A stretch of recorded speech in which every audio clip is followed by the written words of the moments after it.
You know who I am, and you know who you came to see, so I probably don't need to belabor that. But I want to just make a couple quick comments. One is, how does a pro-life, fiscal conservative government reformer get elected by a bigger margin in one of the bluest states in the country than what President Obama had when he won New Jersey last time? And I think that's really an interesting thing and something that we should stand up and take notice of. The other, and I think the answer to this was my observation, and I think we'll hear this when he speaks today, it's because he cares. And that comes through. He cares about the people of New Jersey. And I'm not sure yet, but I think he's in Iowa because he cares about the American people, he cares about our country, and he cares about us.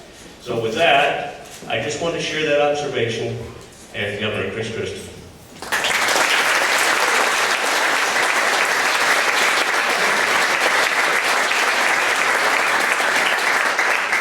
First of all, thanks to the speaker.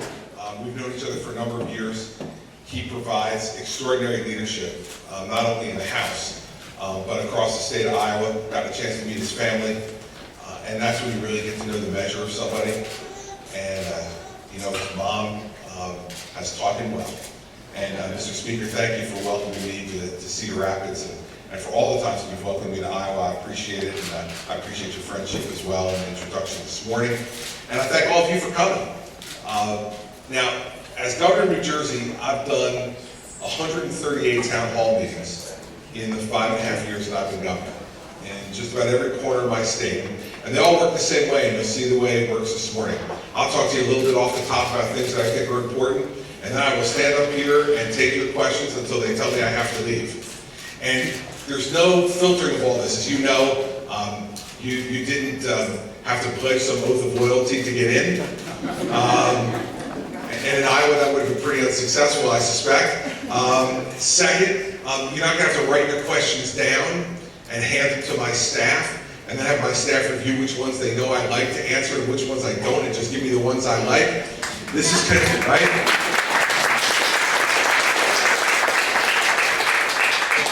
I don't know who does stuff like that. But you're just going to raise your hand, and I'm going to call on you. And given that there are probably only half a dozen people in this room that I know personally, and I'll try not to call on those people. You know, I'm not going to know what's going to come out of your mouth and what's most important to you. But what you're going to know for sure is that you're going to get an honest and straight answer back from me. And that's the way we do these things. And I think it's worked really well in New Jersey. It's going to work really well here in Iowa as well. I can talk about a lot of different issues, but I want to start off by, introducing myself to all of you a little bit. Now, I've been to Iowa a lot, as you know, starting all the way back in 2010, when I was governor for only 9 months. I got a call from Governor Branstad. He was running for election to governor again, coming back and running against Governor Culver.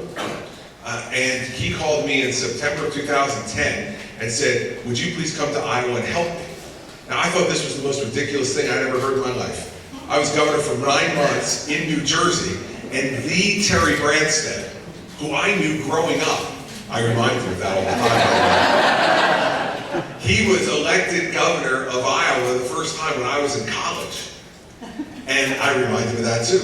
And I said, you need my help?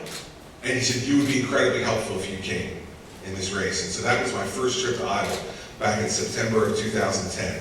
And I've come every year since then to help and support candidates here in Iowa, whether it was the House Republicans for the Speaker or the Senate Republicans, Congressman Steve King, who I've come every cycle for to help raise money and support in 10 and 12 and 14. I was here for Mitt Romney in 2011 and in 2012, and back here for Terry Branstad and Kim Reynolds and Joni Ernst and Rod Blum in the 2014 cycle. So the first thing that ever happens to me, because I'm from New Jersey, I think, when I come to Iowa, the press all say to me, well, do you really think people will like you in Iowa? And I try not to be offended by that, and I just say, well, I don't know, they keep inviting me back. And I think the reason for this is they misunderstand me and they misunderstand you. Right? I get accused all the time of being very blunt and very direct, and outspoken, and they think somehow that people in Iowa won't like that. And I said, listen, I've been coming to Iowa now for nearly 5 years, and I haven't met one person in Iowa who wasn't direct. They've been pretty direct with me about what they think and how they feel about things, and my interaction with them, while always really courteous, has always been very direct. And where does that come from for me? Well, like for all of us, we are a product of our parents, right? At our core, lots of other things influence in our lives, but our biggest influence always is our mother and our father. Now, I have an Irish father, and I had a Sicilian mother. Now, what this means is that at a very early age, I became expert at dispute resolution. It's not that my mother was argumentative. It's just that she never found an argument that wasn't worth having. And she used to talk to us about this all the time. She'd say, in our house, there is no suffering in silence. No complaining about suffering in silence. If you have a problem, you need to tell me. If you have a grievance, you need to get it out there. And I will do the same thing, she said. Believe me, she did. We would hear her grievances on a regular basis, to the point when we got older, when we would have a little bit of backbone, right? We'd say, Mom, come on, do I need to hear this now? And she'd say, yes. Christopher, you need to hear it now. I need to get it off my chest. You'll hear it now, because there'll be no deathbed confessions in this family, pal. You're going to hear all of it right now. She used to say to me and my brother and my sister all the time, be yourself. Because then tomorrow, you don't have to worry about trying to remember who you pretended to be yesterday. It was great advice, and she ran our house that way, and I mean she ran our house. I tell my dad all the time that in the automobile of life, he was merely a passenger. Mom was the driver. She ran our house that way, and she taught us to be that way. And so that's why I am the way I am, because that's the way I was raised to be. To tell what's on your mind, to not suffer in silence. Tell people what you think and how you feel. And I don't think that there's, at least most folks I've met in Iowa, don't have any problem with that. And quite frankly, I think in our country right now, we need a lot of that. There's lots of big things that we're not talking about that we should be talking about. And we know it. Right? The problem with a lot of politicians are that they don't trust you. See, they think that if they tell you the really hard truth, that you'll run to somebody else who will tell you a softer one, or even a falsehood. And so, since the job of a politician is to get votes and get elected, their view is, well, let's just take the easiest path, the safest path, which is to not say things flat out and straight. Because maybe there's going to be less of a chance you're going to offend somebody. But, you know, as we are engaging in this national conversation that's going to lead to the 2016 election, we better talk about these big issues, and we better tell each other the truth. Because, you know, 7 years ago, the American people voted for hope and change. Nothing more. There's nothing more specific about it. It was hope and change. Now listen, who's opposed to hope and change? Hope and change are nice things. They sound good. When you find out what the guy who was saying hope and change really meant by hope and change, a lot of the American people have become discontent. So I'd say to you, we need to have a very specific conversation about exactly what we mean by providing leadership for America, so that you know what you're buying. It's going to be too late once the person's in the Oval Office, you know. I have a great affinity for the Miss America pageant, because it happens in New Jersey. Right on the boardwalk in Atlantic City. And you know, the Miss America pageant, as you all know, Miss America gets crowned, but there is a first runner-up. And if something happens to Miss America, if they get discontent with her, if she does something wrong, or if she has to leave for some reason, the first runner-up becomes Miss America. That's not the way it works in the presidential election. When you lose, you go home. And if we don't like what's happening in the Oval Office, we got to wait 4 years to try to change it. So that's why I started off this conversation by talking about entitlement reform. Now everybody says you can't talk about that. I'll talk about entitlement reform. They say it's the third rail of American politics. Don't touch it. So you all have gotten to know me a little bit. I'm not touching it. I'm hugging it. We're going to grab onto it because we better talk about it. You know why? It's 71% of our spending in the federal budget today. 71%. 71 cents of every dollar that we spend at the federal level, the taxes that we take from you, and the money we print at the Fed, and the money we borrow from the Chinese, 71 cents of every one of those dollars is spent on entitlement programs. When John Kennedy was elected president in 1960, it was 26%. We turned the whole thing around. So we better talk about those programs for two reasons. One, so that they're still here when my children, and hopefully someday my grandchildren, grow old, and because it's going to eat us alive in the interim if we don't. And so I laid out all kinds of very specific ideas about what we do. We're living longer, everybody. The average life expectancy of a woman in America today is 83 years old. And the average life expectancy for a man is 79. Now I see some of you women smiling. But just remember something, 10 years ago, you had a 6-year lead on us. We're gaining on you. You might have to put up with us for even longer. You might have even less of a gap where you get to take a deep breath, having rid yourself of us. But when these programs were created, people lived into their 60s. It's a blessing that we live longer. We're living longer, we get to enjoy more of the life that God's given us and a better quality of life. But we need to adjust these programs to meet that reality. We can't act as if it's not happening. We can't say we enjoy the benefits, but we don't want to change anything. So I said we need to raise the retirement age 2 years and phase that 2-year change in over the next 25 years. I need to tell you the truth, everybody. I don't think the world is going to stop spinning on its axis by phasing in a 2-year increase in the retirement age over 25 years. 25 years from now, I'll be 77 years old. I'll be well into my retirement by the time the 2-year increase gets fully phased in. We can do this, and it will help the long-term solvency of Social Security. We also should means test Social Security. Let me be specific about what I mean. If you're making $200,000 or more in retirement income, not assets, retirement income, then do you really need to get a Social Security check? That means you have $4 or $5 million saved to throw off that type of income in retirement. Wasn't Social Security really devised to be exactly what it said? Security. So that nobody in America grew old in poverty. Now, some people say, hey, I put the money in, I want the money out. No matter how much money I make, no matter how successful I've been, well, okay. But there's lots of things in this world that we pay for that we don't get something back, except the sense of security. Right? For all of you who own a home in this room, you pay homeowners insurance.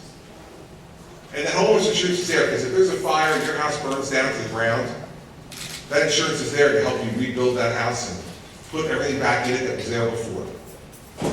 Now let's say you live in your house for 30 years, and everything's great. Doesn't burn down, nothing happens. When you go to the closing to sell your house, do you go to the insurance company and say, by the way, thanks so much, I didn't use it, and I didn't need it, so can I have the money back?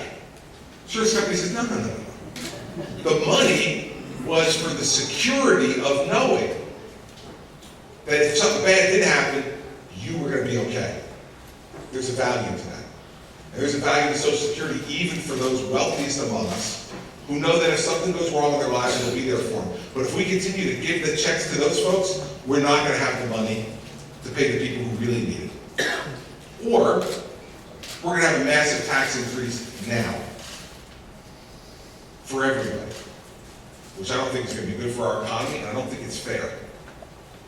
As did the same thing with Medicare. Let's increase the eligibility age 2 years over the next 25 years.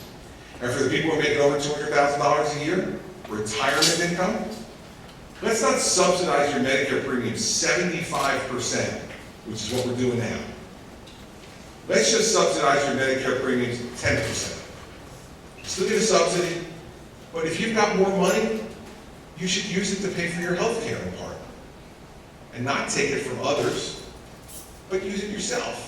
Seems fair, and it's going to save tens of billions of dollars for that program and make it available for those who really need it. And so we need to talk about these things. I'm not saying that my solution is the be-all and end-all and it's my way or the highway, but we better start talking about it and talking about it in those terms.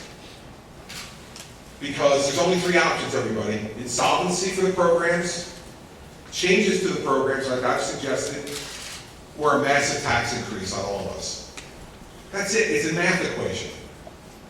This isn't some nuanced philosophical discussion. This is money in, money out. And it prevents us from doing lots of other things. Because look at what's happened to our national defense.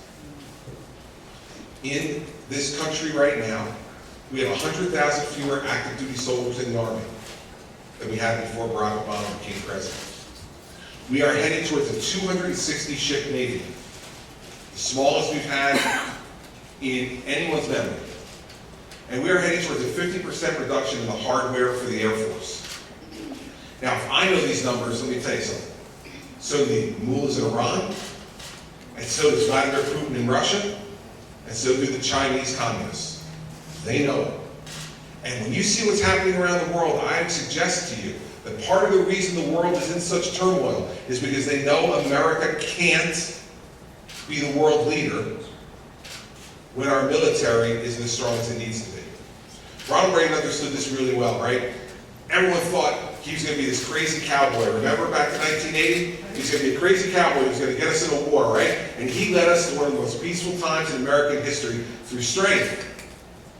He understood that if America was strong beyond question, others would not try to take liberties around the world that caused the wars that we have. Look at where we are now. Iraq is on fire. Libya is on fire. Syria is on fire. Egypt is under martial law. The Jordanians are suffering their third wave of wartime refugees, this time from Syria. The Chinese are building artificial islands in the South China Sea and putting landing strips on them. They're not for resort hotels, everybody. Those landing strips are for military assets. And for the first time in 70 years, after all the blood and treasure that we have spent to have a free and united Europe, for the first time in 70 years, we have Russian troops marching in Eastern Europe. All these things are going on as we speak. And America has become a nation that's not making things happen, but is reacting to events. We have a president who has lost the credibility for the American presidency around the world. He said if Syria used chemical weapons on its people, that we would take Assad out. Then he used chemical weapons on his people, and the president said, never mind. And who filled that vacuum, everybody? The Russians did. The Russians went in and influenced Syria.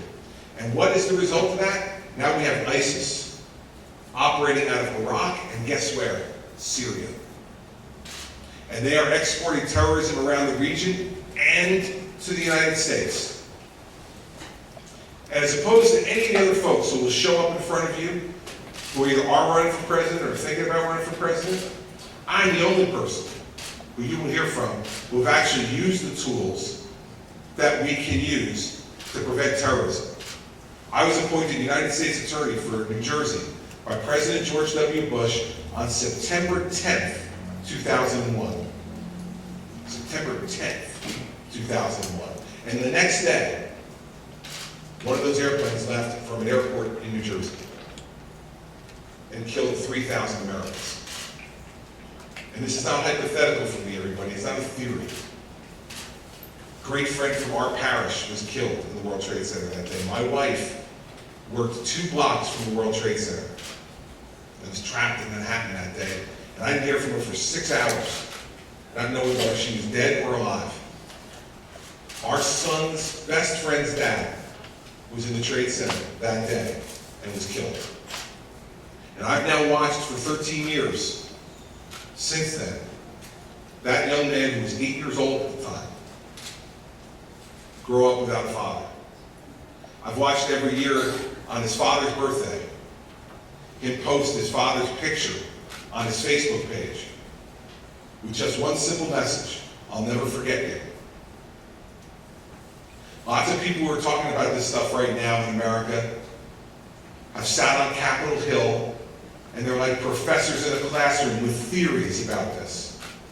I was the U.S. Attorney after September 11th in a state where the terrorism originated from. in a state that lost the second most people of any state in the country other than New York. And I'm the guy who reviewed Patriot Act applications. I'm the guy who reviewed applications to the FISA court.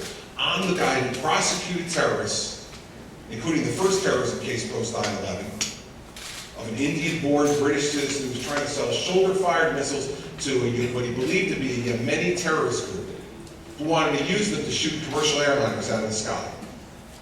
And we used the Patriot Act and all the tools at our disposal, and we convicted him and sent him to jail for 50 years.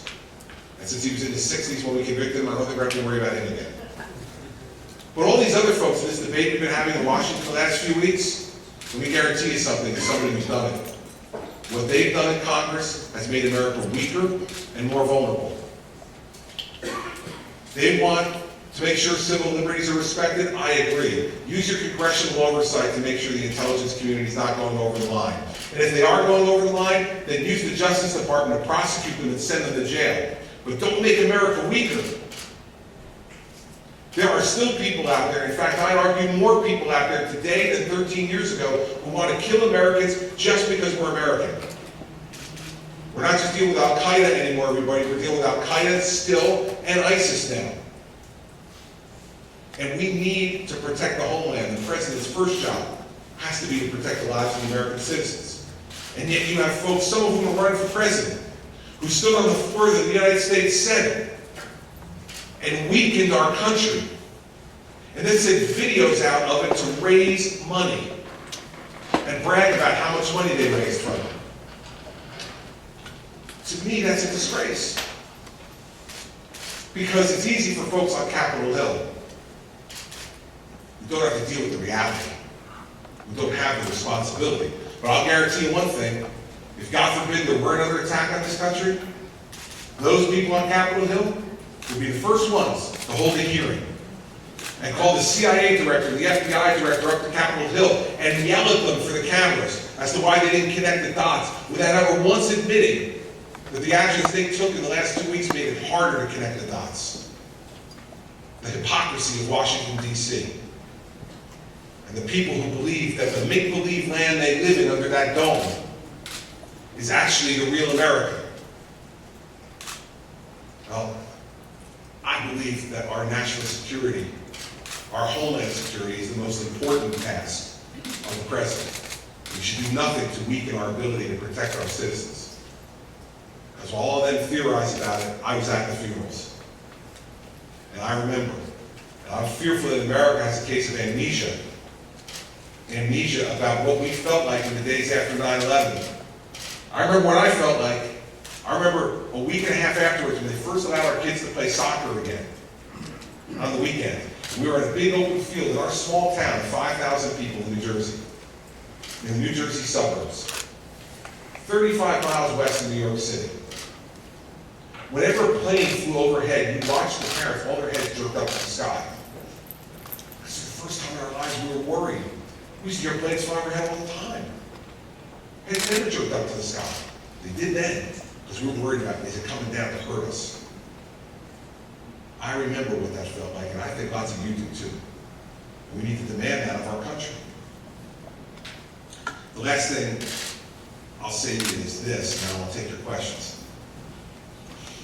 And this is the greatest country in the world. And we need to start acting like it. You know, people around the world used to emulate America because they loved what they saw happening here. What country right now is going to want to emulate the way we govern ourselves? You watch Republicans and Democrats on Capitol Hill yelling and screaming at each other, closing down the government, not talking to each other, battling press releases. I don't know where that bank of microphones is, where they all walk out and stand behind it and say awful things about each other. We should ban it. We should make them do it to each other face to face. We should make them have, again, the sense that our country can work together and should work together. That we have an obligation to do it. When you get elected to public office, you get elected to govern. How did it turn out that not compromising and not governing became the job of the people who we sent to govern? Listen, I wake up every morning in the state of New Jersey. These almost every morning. This morning I woke up in Cedar Rapids. 750,000 more Democrats than Republicans. Before I got elected in 2009, we hadn't elected a Republican to anything statewide in New Jersey in 12 years. And we haven't elected a Republican to the U.S. Senate in 42 years. 1972. It's the longest streak for any state in America not to elect a Republican to the U.S. Senate. This is a blue state, everybody. So I wake up every morning with a Democratic-dominated legislature in both houses, and I know when I wake up in the morning, I'm not going to get what I want. I'm not going to get everything I want. The Democrats in the legislature in my state, many of whom are friends of mine, don't wake up in the morning and say, hey, how can we make the governor happy today? We just like him so much, we'd like to just give him a little gift, a little present, make him feel good. They don't. Because we're political adversaries and we disagree philosophically on many things. But we've worked together. We've passed 5 balanced budgets in a row, and there'll be a 6th one in the next couple of weeks. We've cut business taxes $2.3 billion. We've capped property taxes at a growth of no greater than 2% a year in a state that property taxes were going up 7% a year for a decade. We've reformed the oldest teacher tenure law in America so that if teachers get a failing grade in their evaluation, they can lose their tenure. And we've passed pension and benefit reform in our state that says public workers need to pay more for the pensions that they get. And all those reforms were just upheld by our state Supreme Court. Now we've disagreed too. They've passed lots of tax increases that I vetoed. And they've passed other spending that I've lined out and vetoed out. And we spent $2.5 billion less today in everything but pensions and health care than we did 8 years ago. And we have 8,500 fewer employees today in New Jersey's payroll than we had the day I became governor. They didn't agree with that either. They like a bigger government. But I decided it's not my job to hold my breath and stand in the corner when I don't get everything I want. Or to just put out press releases calling all the names. People in New Jersey elected me twice to govern. And we should have the same attitude in Washington, D.C. You don't have to love your adversary to work with them. You don't have to agree with them to compromise. And our problems are too big and our opportunities are too great to do anything less. And so that's the kind of conversation I think we need to have in the country. There's lots of other issues too, which I'm sure you're going to raise with me now. All the things that you wanted me to mention that I didn't mention. I'm going to stop talking and take your questions. So it's just real simple. Raise your hand, I'll call on you. There's some folks around with microphones because there's about 150 people here, so I want everybody to be able to hear you and hear your question. And I'll do the best I can answer it. Yes, ma'am, right back there. Me? Yes. I'm Pastor Santana. I'm a pro-life supporter of yours, and we have a church and several ministries. In Cedar Rapids, we work with minorities. My question is, how can you, without expending a lot of federal dollars, help all these Central American kids that are stuck at the border? Well, listen, there's lots of different things that we need to do as a country. And I think the first thing in that issue that we need to do is to let people know that we're a compassionate, caring country, but we can't be a country that says, no matter who you are and where you come from and how you get here, that we're going to countenance that. And so, people need to enter this country legally. They need to take the legal course to enter here. And if they come here legally, we're going to be able to provide them with the opportunity to do whatever they want to do with their life. To get educated, to work, to grow a family, and to do all the things that America has always stood for. When my grandfather, who was born on the boat between Sicily and the United States, my mother used to tease him all the time. You're not American or Sicilian. You were born in the middle of the ocean. He got so offended by that. He used to say, are you kidding? I'm an American. When I landed at Ellis Island, they made me an American. And he came here, and his dad was a Mason. And he worked as a Mason, and he raised my grandfather to be a Mason. and they worked with their hands, and they worked hard, and they made a life. And I want an opportunity for everybody who's coming to America the right way to have a life. I want them to come to America because it's immigrants who have built this country. All of us, even if your relatives were on the Mayflower, all were immigrants.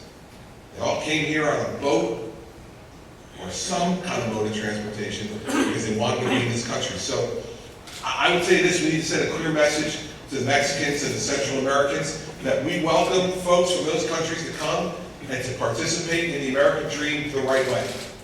Come and participate the right way, I'm all for you. I want our country to have robust legal immigration. We cannot be encouraging people to come here illegally. It's not fair to the people who are here already, and it's not fair to those who are waiting in line outside of our country to enter legally, to allow people to come in that way. So that's what I would say to those folks on the board. Yes, ma'am. I'll give you my microphone. Hi. I'm a conservative and an educator, which is a bit of an oxymoron these days. So my question is on education. You recently talked about evolving on Common Core, and I was wondering if you could explain in more detail why you've evolved on that. I don't think I've evolved. I think I've just learned, right? We tried Common Core. We instituted it in 2011. We've tried it for 4 years. It hasn't worked. And here's why it hasn't worked.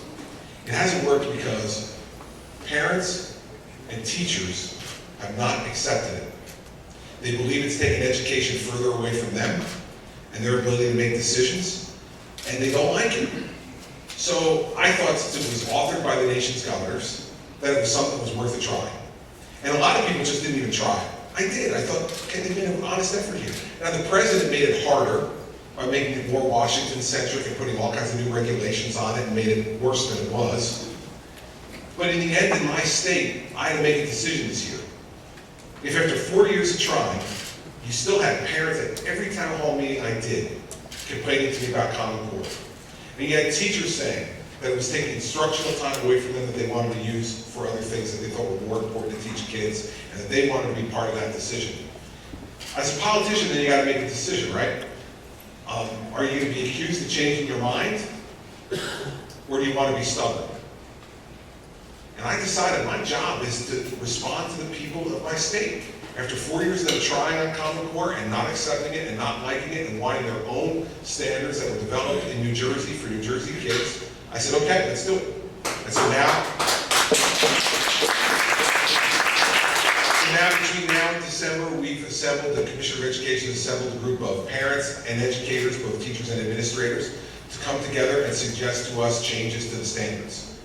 And then we'll consider those at the State Board of Education. If they get approved, then we'll put in the appropriate things for the next school year. So we thought it was an appropriate time to do it because we have now near the end of this school year, we have the summer and into the fall. You can never institute it for September.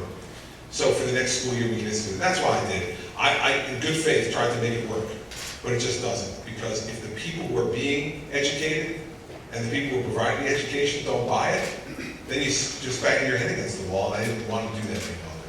So that's why I did it. And it was, to me, worth a try, but in the end, it didn't work. And so we need to go back to New Jersey standards for New Jersey kids, and that's what we're doing.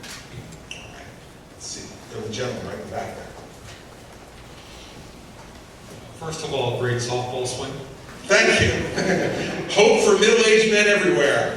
I came out upright from playing at Yankee Stadium. And I'm sorry the guy caught in left field. Yeah, me too. I thought it was dropping in. It looked like a sure double. Although we were playing 90-foot bases rather than 60-foot bases. Really? Yes. And so, Could you have made it? and so I would have made it to first at least, but the idea of it going down the line and me having to try for second was worrying. You could have had a gentleman single. Yeah, absolutely.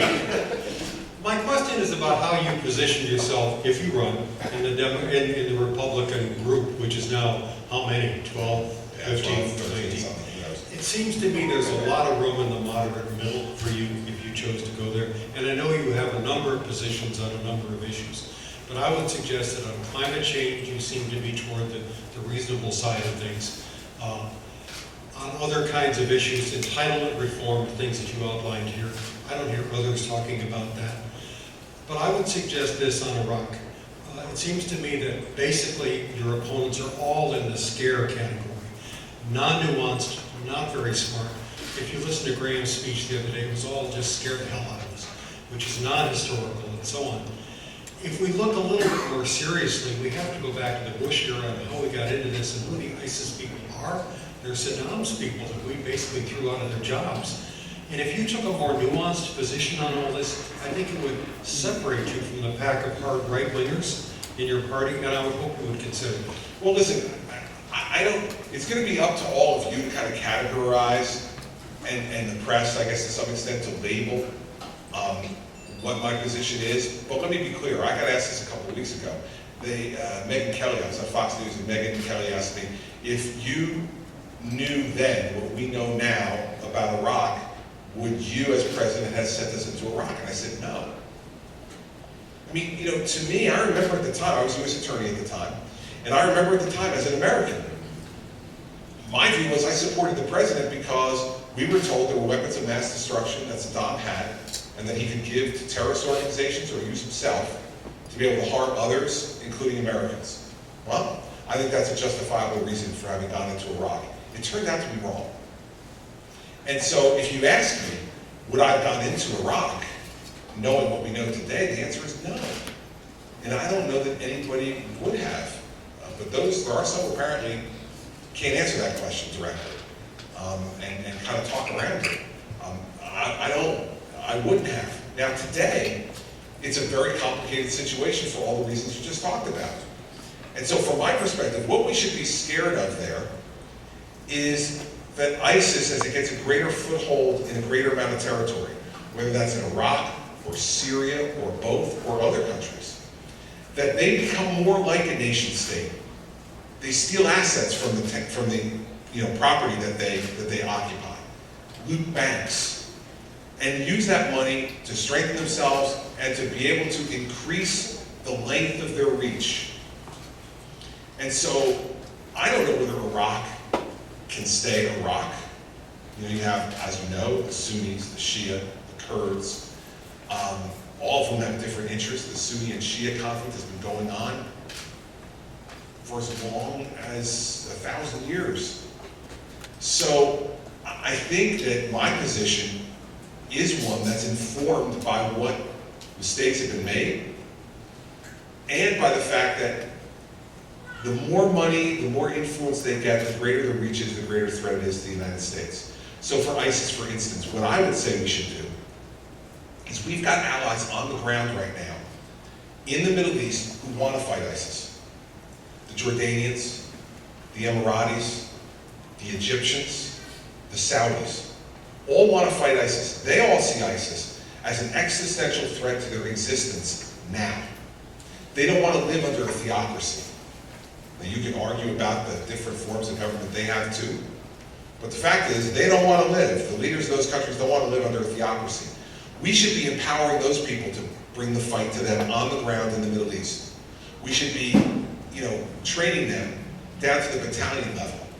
We should be putting more human intelligence and electronic intelligence on the ground to identify where the best targets are against ISIS.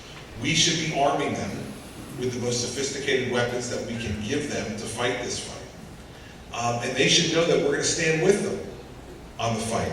Not necessarily boots on the ground. I don't think that's necessary at the moment. I don't think it's advisable. But we need to do all those other things, and rhetorically we need to support them. Because this president has been so weak that nobody trusts us anymore. They need to know if we say, go take the fight to them, that we'll be there to support them. And that's in our interest to do. But part of the problem, the reason the president won't do this, is he doesn't want to anger the Iranians. Because he's trying to negotiate this big deal on nuclear weapons with the Iranians, which is nothing more than a huge mistake that will lead the Iranians to getting nuclear weapons. And if you want to see a Middle East turned upside down, watch what will happen if the Iranians obtain nuclear weapons. Because then the Saudis are going to want them, and the Emiratis are going to want them, and the Egyptians are going to want them, and the Jordanians are going to want them. And then we're going to have a Middle East that turns 70 years of nuclear deterrence on its head. Now, I don't know whether you call that a nuanced approach or how you would categorize that. I don't know whether you call that conservative or moderate. I don't know what it is, but that's my approach. And then you're going to have to decide, does that approach seem to make sense to you? Is that the kind of policy you'd want to see an American president pursue if I were to run and win? But I'm not going to get into the labeling stuff, because the labeling stuff is based upon the eyes of the beholder, right? I mean, I'm from New Jersey.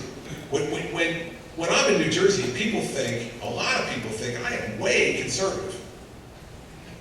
I might go to Oklahoma, people might not think the same thing. I go to Hawaii, they'll think completely differently.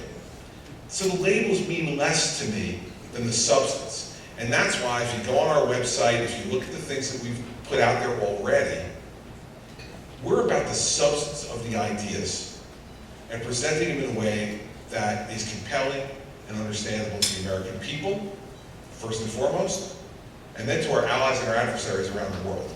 If you do that, that's effective leadership. And then you can call it whatever you want. In the end, I've always said in New Jersey, you can call me whatever you want as long as you call me governor. And what I meant by that was, call me whatever you want as long as I win. And so I think we should apply the same if I decide to get into the race for president too, and then you can decide what you think of what I'm presenting. All right. Yes, sir, right here. Thank you. I'm too an educator, and would like to know if you were to become president, what would be your two first acts at the federal level on education? Thank you. Be one on K-12 and one on higher education. On K-12, we need to understand that in the OECD countries now, the 34 industrialized countries in the world, that we now rank 27th in science and 20th in math for our 15-year-olds, folks that are going into high school. If we don't change our educational system in this country to change those numbers, there is no way you can be 27th in science and 20th in math and be the #1 economic power and military power in the world in the 21st century. We just want to have the brain power to have the innovation that we need to continue to stay steps ahead economically and militarily. And we need to realize, in my view, that the biggest reason for this is that we still craft our K-12 education system for the comfort of adults and not the potential of children. It's not a one-size-fits-all system, everybody. And that's what we've made it. And we've made it that way because of the overwhelming dominance of unions in this country, in the educational community. See, their goal, in my view, the union leaders now, not the members, the leaders, their goal is to empower themselves. The way they empower themselves is to have more members, and have all those members be extraordinarily loyal to them. And the way they do that loyalty is try to get higher wages and better benefits, and to defend everybody regardless of merit. See, really good teachers, most of the time, and you can always find exceptions to this, but really good teachers most of the time don't need protection. We want to carry them on our shoulders out of the classroom. Parents love them. You all as a parent, forget about it when you were a kid, but as a parent, they try to make it that it's really complicated to understand how to educate people. It's not. You know when you have a good teacher and when you don't. Let me ask you this. How many of you go to back to school night, right? Early in the school year, you go to back to school night. I've gone as a parent. I'm sure all of you have gone. And you meet that teacher perhaps for the first time. Inside 10 minutes in that classroom, you know. Is that person the kind of teacher that's really going to do great things, or are you a little worried? That's something you obtain from your own education and from your own human experience. We need to start making education something that is tailored to the kids' needs. So for instance, in my state, in cities like Newark and Patterson and Camden and Trenton, where many parents aren't home because maybe they're working 2 or 3 or 4 jobs to keep a roof over their heads. Maybe the families are split because of economic problems or health problems. Maybe it's drugs and alcohol. It can be all kinds of things. When those kids come home, there's no one there to help them with their homework. We know what happens. Kids don't do their homework. Only the most extraordinary child is self-motivated enough to go home and say, let me get right to my homework here. Right? On the rare days in my family, they said that's happened, I have to hold myself up from passing out when my kids say, I gotta go do my homework, It's us who say, is the math work done for tomorrow? Did you finish that book report? And kids who don't have that, we can't give up on them. It's not their fault. We need a longer school day and a longer school year. What I advocate for in K-12 education is greater freedom and greater ability to be able to do what the kids really need. I don't believe any longer that we should have a short school year that we have. We have to have a longer school year. And we have to have a longer school day. This is the part of my talk that makes me very unpopular in my house with my 14-year-old and my 12-year-old. This young man is very nervous right now. He's going, Mom, I gotta tell you this. I don't know who this guy is. I don't know what he's running for, but do not vote for him. But we need to have those things. In K-12, I would be an advocate very early on of longer school day, longer school year, and tailoring K-12 education to the needs of kids, especially in our failing school districts. In school districts that are going well, let them do what they're going to do. They're having success, let them run it. But when we're failing kids over and over again, we need to push for different ways to go about it, and that's going to be more work and more effort from the people in the education community. We need to do that. On higher education, I'd say this. The real worry of people in our country right now in higher education is the incredible debt that our young people are carrying out in college education.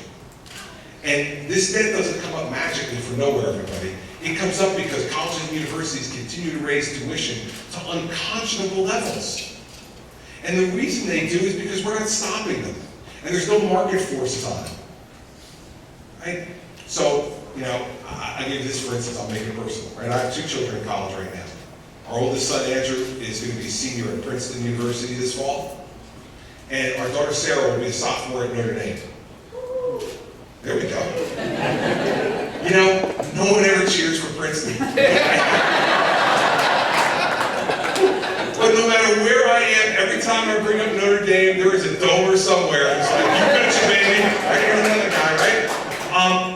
Well, listen. So here's my daughter. She's dreamed about going to Notre Dame her whole life. She worked incredibly hard in high school and got amazing grades and went through that really competitive admissions process and got into Notre Dame.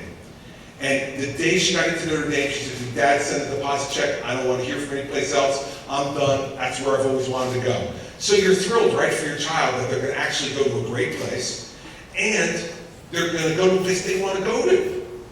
How great. And especially when you're sending your oldest girl 11 hours away from home. You want to make sure she's going away happy.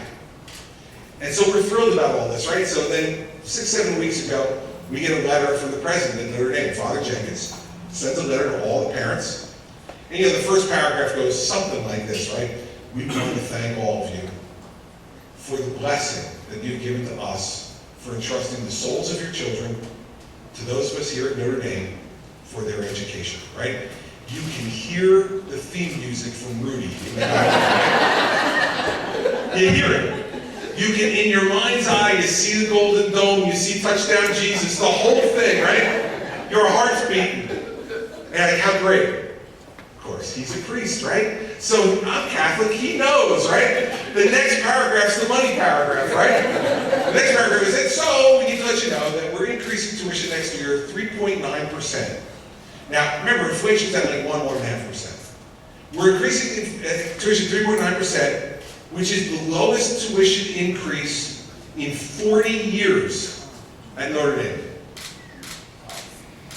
So, he says, that means that total student cost for next year will be $61,750. Okay. Thank you, Father. And in anything else in life, right? You know, you ask for specificity. The most opaque bill you're ever going to get in your life is a college bill, right? It has 3 lines. Tuition, room and board, other fees. $61,750. Now, if you all went out to dinner tonight in Cedar Rapids, right? Let's say 6 of you decided, even lunch. Let's say right after this, you're so inspired, 6 of you really like each other, you came together, you're going out for lunch. You go out to lunch in Cedar Rapids and you all order lunch, and the bill comes at the end of lunch and it's $65. And it just says, food, $65. You go, excuse me, called the waiter over, said, could you tell me how you got to $65, what did everything cost, so that we can pay this bill? You would send the bill back. I'm getting a bill for $61,750 with 3 lines, tuition, room and board, and other fees, and I'm going, where do I sign? Let me send the check immediately. We wouldn't do that with anything else. What I want from higher education in this country is to understand the burden that they're placing upon families and children. Break out from me exactly what that $61,750 is going to, okay? I'd like to know. And you know what else you should do? Unbundle those costs. So if I'm a kid who wants to go to Notre Dame, but I don't want to have the whole experience, I just want to go to class and go home, I should be able to pay for that. And that would be a market test on everything else, right? Now the example I used when I was in New Hampshire a couple weeks ago, I brought my daughter with me. Sarah was with me. She was done with school for the semester, so she decided to travel with me to Notre Dame. And I came up with what I thought was a ridiculous example, right? I said, what if you knew that 2% of that tuition cost this year was going to building a new rock climbing wall at Notre Dame? My daughter was sitting right there, and she like looked at me, and I said, what? She said, we already have a rock climbing wall at Notre Dame. So yesterday I went to Iowa State, and I told that story. There we go. Well, that one was a laugh, right? I went to Iowa State, and I told that story, and there were about 20 kids who would go to Iowa State sitting behind me, and they said, Governor, we have a rock climbing wall here too. We need to put market pressure on those costs. And what I would say to universities and colleges across the country is this. You better get specific with your bills, and you better give me the chance to pay those bills in an unbundled way, to put market pressure on those things that you decide to build or think you need to invest in. And if you don't do that, then I'm not going to allow your schools to be eligible for federal aid or federal loan programs. Now, that will put some market pressure on these folks. And then they're going to have to live with the idea that what they're charging has some relationship to the market. See, because otherwise it won't, right? You're cheering about Notre Dame back there, you love the Irish. My daughter does. Imagine if after I got that letter, I sat down with Sarah and I said, Sarah, listen, I made the evaluation, and I don't believe at $61,750 that Notre Dame is any more worth what I'm paying for, so you're going to come home and go to a school here at home, because I think it represents greater value for us. Can you only imagine? I don't know exactly how the conversation would have gone from there. I expect there would have been tears, and there would have been disappointment, and I don't know that I could have finished it. And that's what's happening in families all across the country. And so as a result, what they do is they don't say no, they just borrow more money. And those kids now have enormous debt, 6-figure debt. Kids are coming out of college with. And that restricts their ability to buy a home, to start a family, to start a business, because they come at 22 years old with a mortgage. And so those are the first 2 things I would work on, President. K-12 education, and allowing there to be a longer school day, longer school year, and a greater customization in our failing school districts, and on higher education to try to make those costs more affordable by doing that, and also permit kids to renegotiate their loan terms so that we can make it affordable for them. You can renegotiate your mortgage, you can renegotiate your car loan, but you can't renegotiate your student loan. Why? Doesn't make any sense. So those are the first things I would do on either side, K-12 and higher ed. All right, let's go to the back. Let's go to the lady for the Fighting Irish in the back. You know? She cheered it up, why not?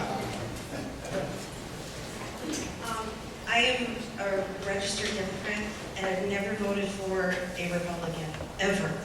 But I am now a mother with 2 kids in the public school system that I can't even understand in the report cards that they're passing, because everything is so Common Core.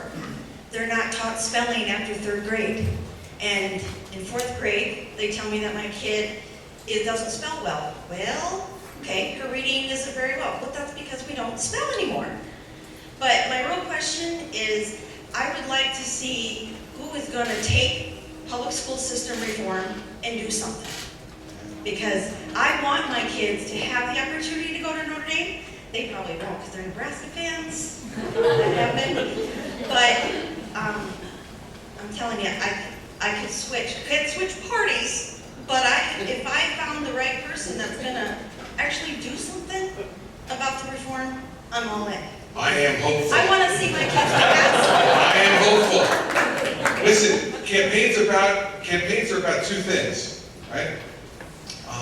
They're about laying out ideas and persuading. Right? So if you want to see public school reform that you can believe in and fighting that you can believe in, please come on the internet and look at what's gone on in my state for the last 5.5 years. That's what. The teachers union has not excoriated anyone in America where they've excoriated me. They spent $20 million on me in the off years, not during campaigns.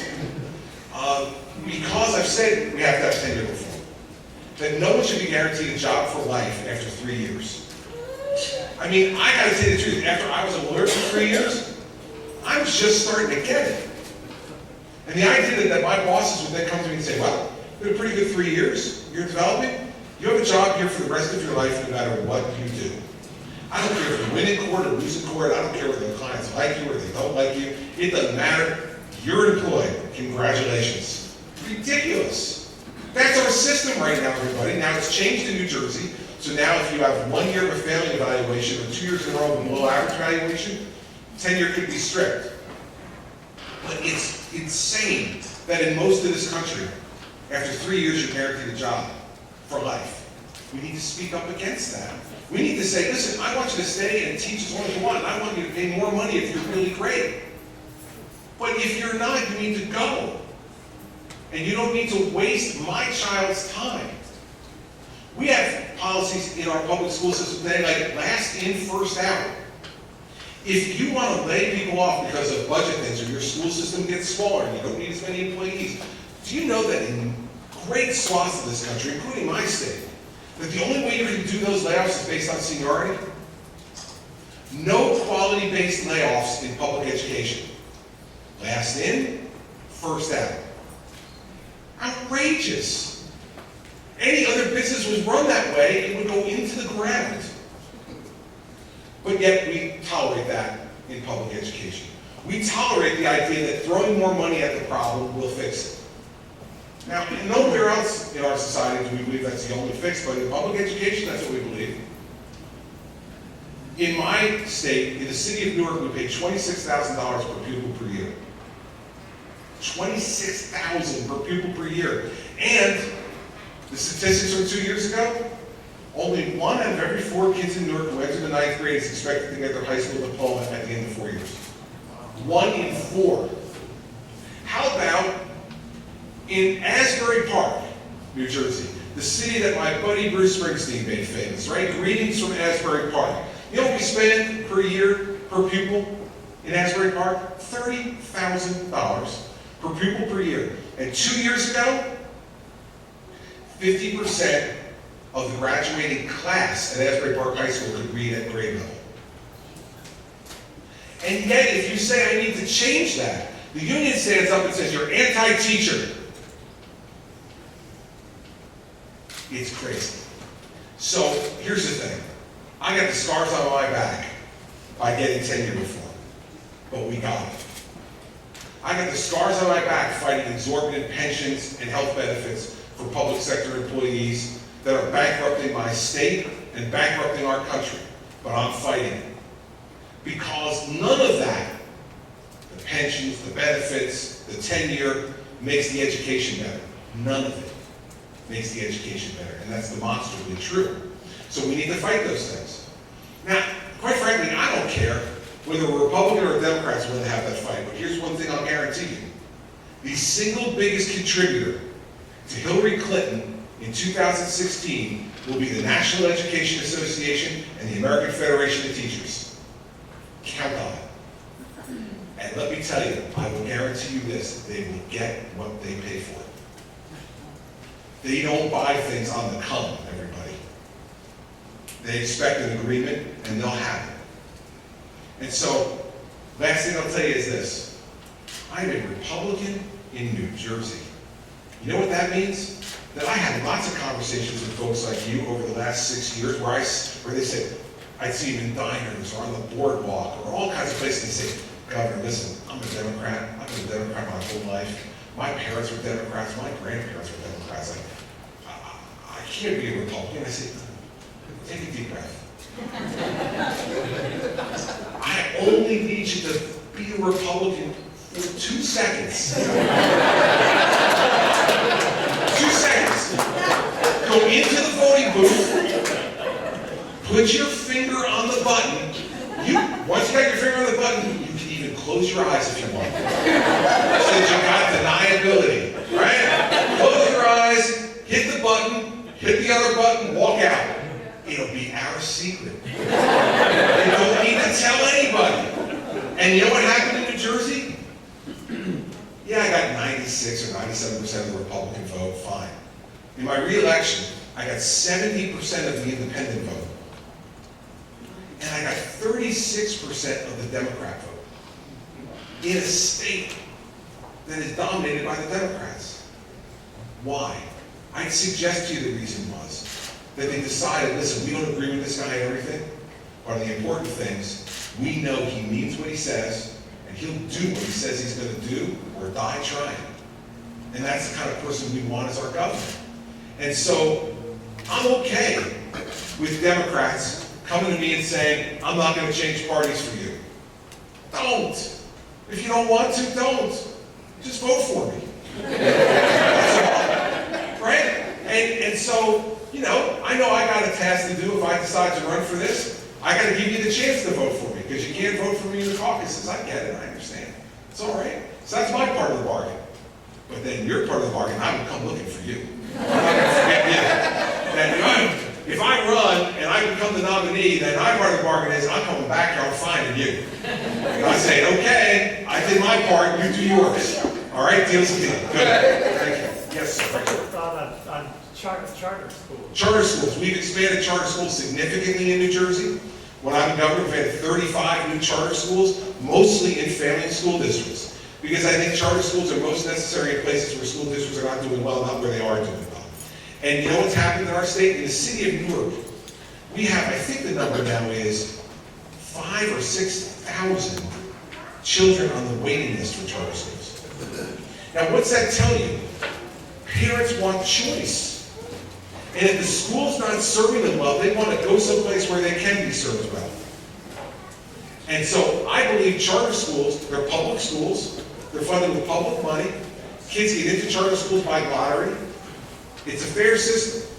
And I think what we should do is use charter schools in 2 ways. First way is to give parents in family school districts an option to send their children someplace else where they can do better. Second is, we should learn from the charter school's success and apply those successes to the public school. The reason we can't is because of all the work rules that get imposed on us by the union.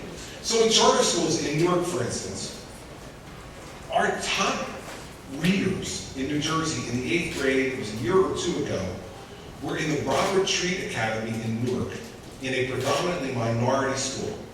Top 8th grade readers. Why? They go to school 11 months a year. They go to school every day until late in the afternoon. And they work those children to the fullest of their potential, and they've reached it. So this idea, because you're not rich, you can't learn, wrong. If you're African American or Hispanic, that you can't learn, wrong. Wrong. And it is unacceptable to me, and I think immoral, that we're not doing more of charter schools and other choice for those parents. Because you know what? My wife and I send our children to Catholic school. We have a really good school system in the public school, and I'm a product of the public schools in New Jersey. But you'll know who runs things in my house. Like, I went to the public schools, K-12. Mary Pat grew up in Pennsylvania. She went to parochial school from K-12. So we have 4 kids, and they all go to parochial school. So there you go, right? But the point is, we have earned enough money in our lives to have the ability to be able to make that choice. It's wrong to say that that's the only thing that should empower you to make that choice. We're all paying a lot of money in tax money for public education. Why not give people choices to where they want to send their kids?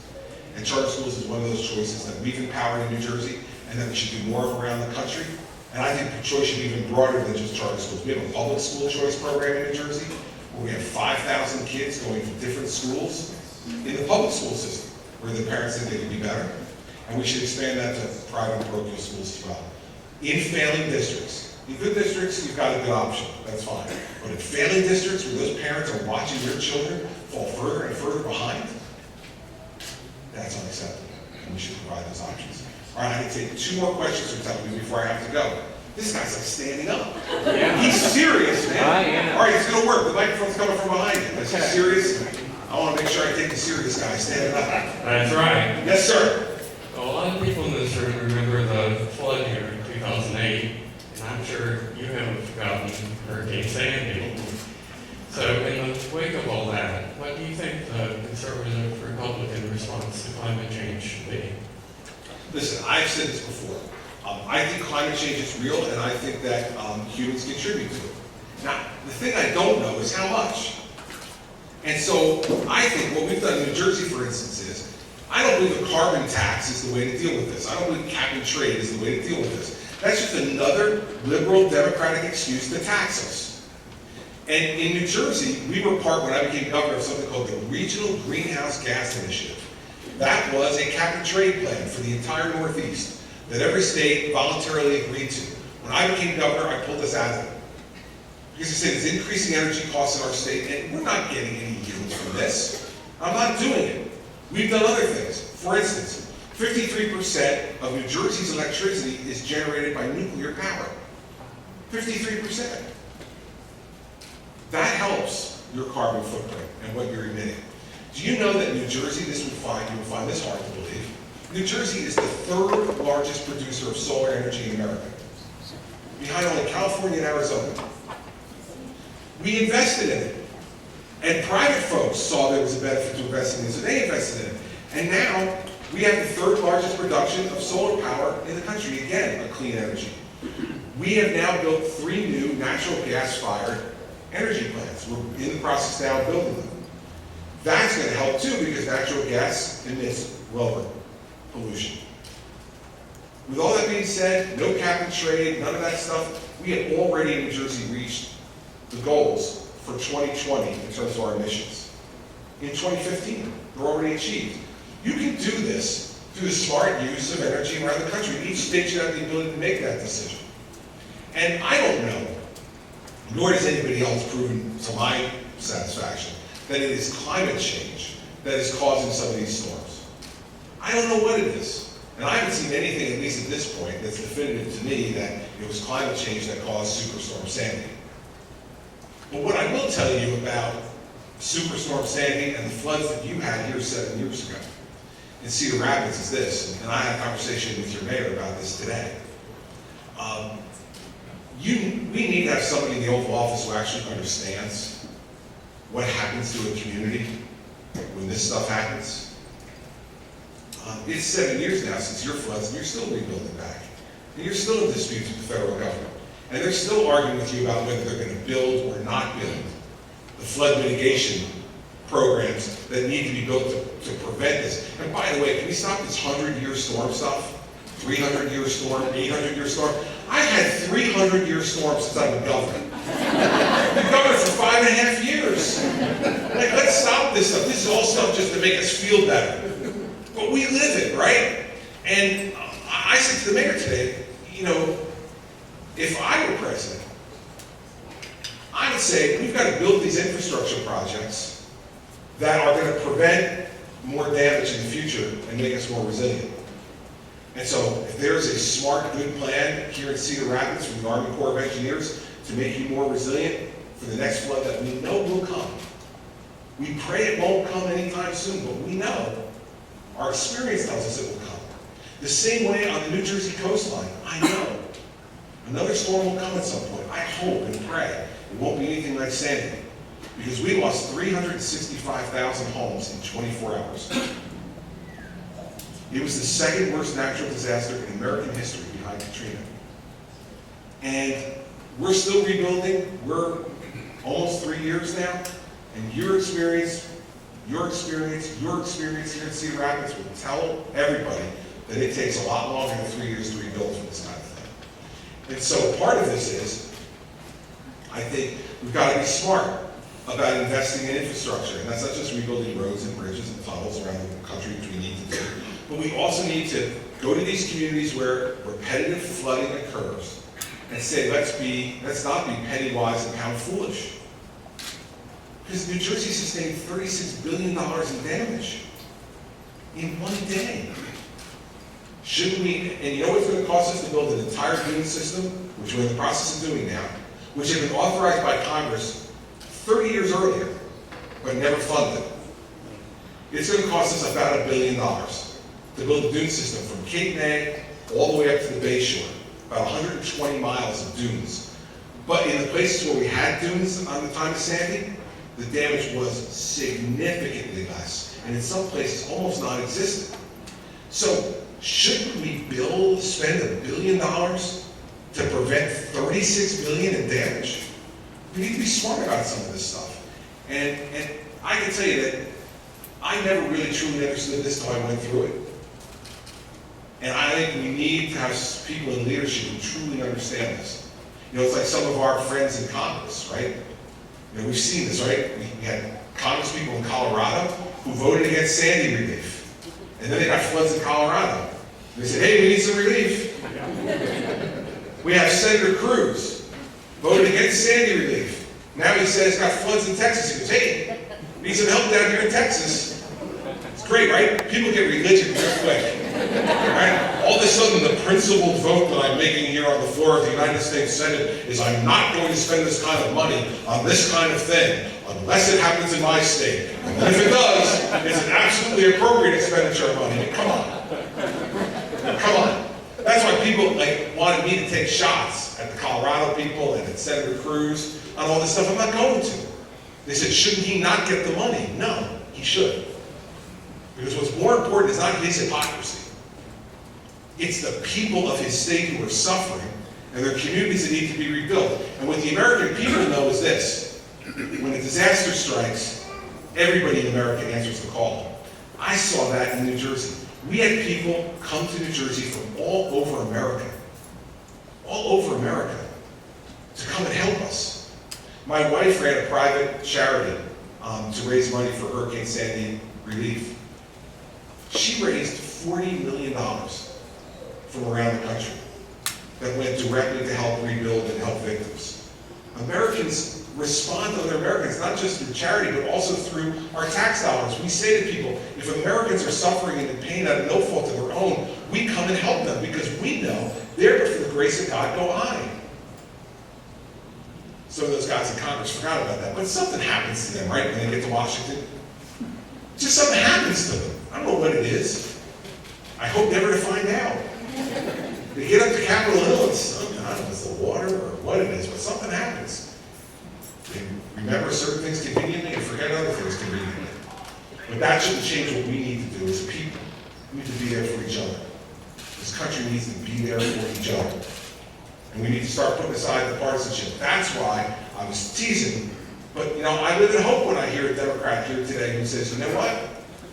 This country, there's significant enough problems that affect my family. I need to consider voting for the person, not the party. She's a loyal Democrat. I'm a loyal Republican, but we need to do that with each other. We need to do that with each other. So they told me I can only take one more, so I'm going to take one other one to let them know that I am still in charge. Let's go, ladies, and raise your hand for a while. At the beginning, you spoke about Social Security and raising the retirement age, and I like that idea very much. And as someone who works with low-income youth, I have an especially negative view of other entitlements such as government assistance, SNAP benefits, WIC benefits, stuff like that, because a lot of them are based on what a person cannot do. Welfare, they cannot provide for their family. SNAP benefits, they cannot feed their family. Lifeline, they cannot afford a cell phone. And I think we should be focused more on what we can do than what we can't. But I am an Iowa Republican, and so I have a little project where I'm going to ask every single declared or possible presidential candidate the exact same thing. And that is, do you agree that there are way too many people receiving entitlements and other government benefits? And if so, what are you going to do about it? We should encourage and do everything we can to reward work.